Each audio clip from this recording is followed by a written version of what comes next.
kita bakalan membahas tentang multimedia. Nah, multimedia dari materi hari ini yaitu tentang desain grafis. Nanti desain grafis akan dijelaskan oleh Ibu Febri. Silahkan.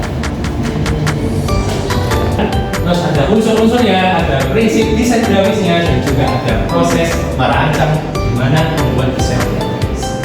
Untuk pengertian langsung saja. Apa itu desain grafis?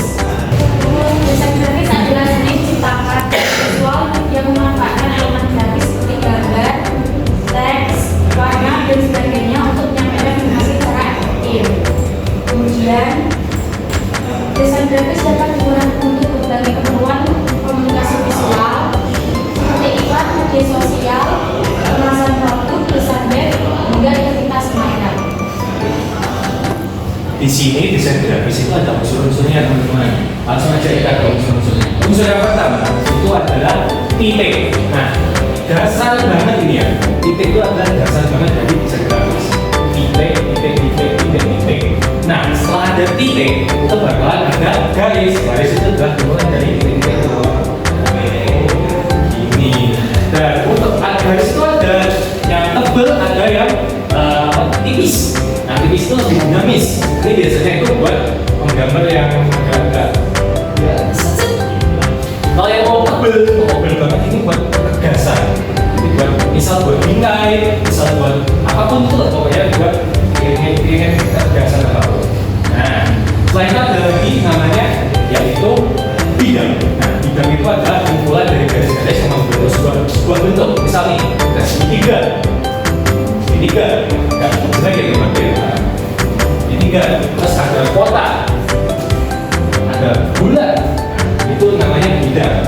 Dan selanjutnya adalah warna. Nah, warna ini adalah hal yang paling penting dalam membuat desain. Tanpa adanya warna, sebenarnya desain itu tanpa ada warna itu sudah jadi. Tapi dengan adanya warna akan lebih membuat desain itu lebih menarik untuk dilihat. Dan warna itu terbagi menjadi dua, yaitu RGB dan JPG. Nah, untuk RGB sendiri itu biasanya untuk desain-desain yang lebih ke digital, jadi nggak terprint, nggak jadi barang yang fisik, ada nyata. Nah, untuk CMYK itu biasanya untuk barang yang jadi atau yang fisik itu seperti baliho, seperti poster itu CMYK. Karena ini biasanya untuk tinta gitu. Terus lanjut. Nah, untuk teksturnya sendiri, tekstur itu merupakan visualisasi dari permukaan suatu objek yang dapat dinilai dengan cara dilihat atau diraba-raba. Nah, contohnya itu adalah corak dari suatu permukaan benda. Ada yang halus, ada yang kasar. Misalnya ya, bulat nih harus begini. Kasar, seret. Nah, ini bisa kasar. Oke, terus ini mendapatkan yang ada dapat feelnya ada rasa. Ada emosinya dalam suatu benda atau dalam suatu gambar. Oke, next. Ada yang namanya prinsip desain grafis. Langsung aja. Oke, apa sih prinsip desain grafis itu? Lanjut. Yang pertama yaitu kesatuan atau unity.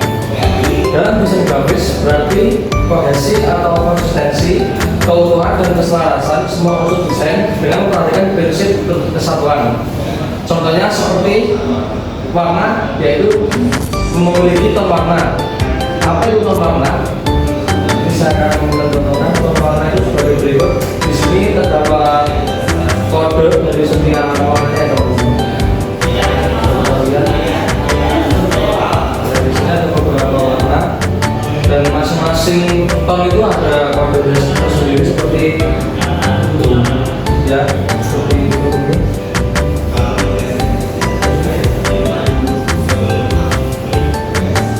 Lagi ke keseimbangan atau balance dalam desain. Selain semua unsurnya harus saling menyatu, kita juga perlu memperhatikan komposisinya. Untuk itu perlu adanya prinsip keseimbangan atau balance. Dengan menerapkan prinsip balance, desain yang kita buat akan memiliki keestetikan yang lebih baik dan lebih komunikatif. Ada dua pendekatan dalam prinsip keseimbangan, yaitu keseimbangan simetris, asimetris, sederajat, dan radial. proporsi atau proportion secara matematis. Proporsi merupakan perbandingan antara bagian yang satu dengan bagian yang lain. Dalam desain, proporsi digunakan sebagai skala untuk membandingkan tiap unsur. Misalnya nih, kamu ingin membuat desain poster film, maka bagian yang ingin kamu tonjolkan ke audiens adalah gambar dan judul film. Jadi porsi kedua unsur tersebut tentunya akan lebih besar dibanding yang lain. Lalu irama atau ritme. Dalam desain grafis, pengulangan atau variasi pada unsur-unsur desain, irama bisa dihasilkan dari pengulangan unsur yang sama dengan cara yang konsisten, atau unsur yang berbeda dari segi bentuk, ukuran, posisi, atau unsur, tapi membentuk pola yang berirama.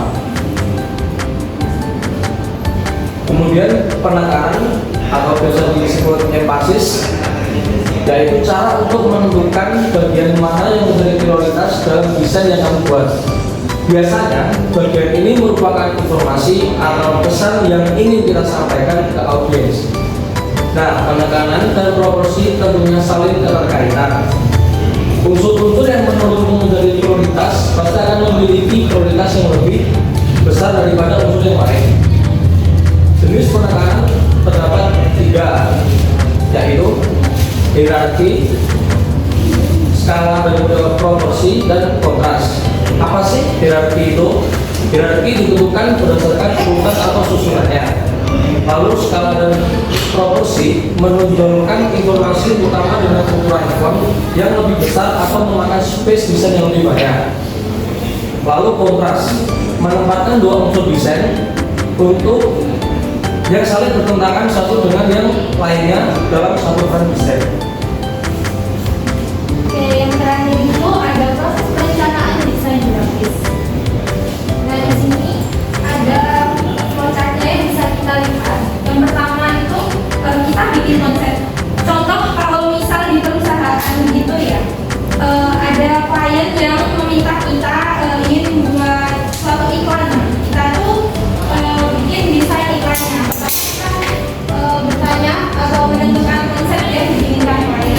Setelah itu kita pasti akan menentukan media apa yang diinginkan promosinya oleh si klien tersebut. Kemudian untuk ide gagasannya itu yang pertama kita akan diskusikan dengan klien tersebut. Apabila kliennya meminta ingin iklannya itu targetnya untuk siapa, jadi idenya itu harus kita apa ya, kayak misal kayaknya itu temanya menarik anak-anak nih, pakai gambar putih atau gimana, itu juga bisa. Terus kemudian setelah itu kan lanjut untuk persiapan data dan merancangnya itu kita mempersiapkan datanya itu dan merancangnya itu pasti kan akan ada revisi itu secara terus menerus itu sampai kita bakal menemukan titik sesuai yang disetujui oleh si klien tersebut. Terus kemudian yang terakhir itu kemudian ada final and work.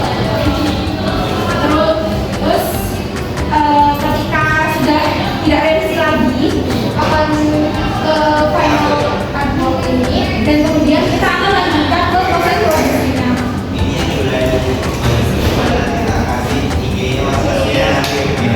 Nah, yang terakhir. Oke, yang terakhir teman-teman, karena kita tadi menjelaskan banyak banget tentang materi desain grafis, agar teman-teman lebih paham bagaimana sih kita membuat desain grafis tersebut, kita mempunyai tugas ya. Aku menyuruh kalian ingin buatlah kelompok maksimal 2 orang berpasangan. Nah, salah satu itu dari kalian menjelaskan ulang materi yang dijelaskan tadi kepada kalian, kepada teman satu kelompok kalian. Oke. Terus nanti bergantian setelah teman kalian menjelaskan, ganti kalian yang teman kalian yang dijelaskan tadi menjelaskan kembali ke teman yang menjelaskan. Paham? Sampai situ. Oke. Setelah itu kalian membuat catatan sendiri, habis itu presentasikan di depan. Oh iya, untuk tambahan tugasnya, karena kemarin kan kita habis tanggal 10 November itu kan hari pahlawan ya, jadi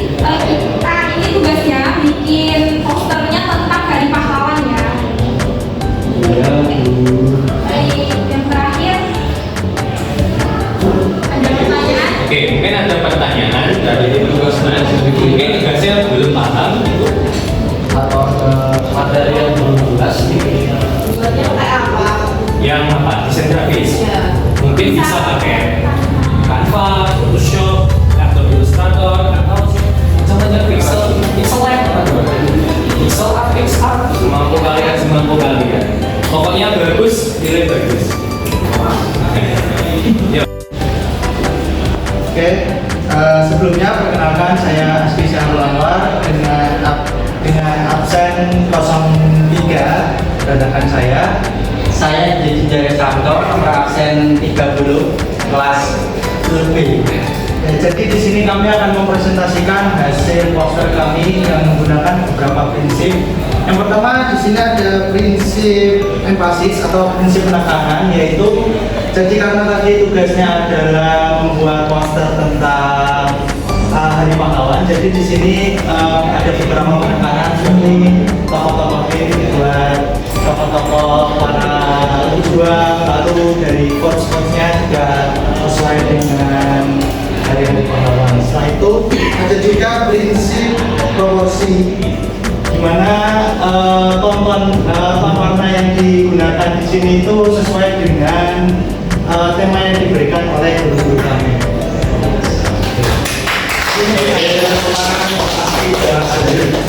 Oke, teman-teman. Oke, bagus. Posternya sangat sesuai dengan materi. Semuanya Jadi itu ya teman-teman contohnya dari proporsi, kesatuan, terus apa lagi tadi empati.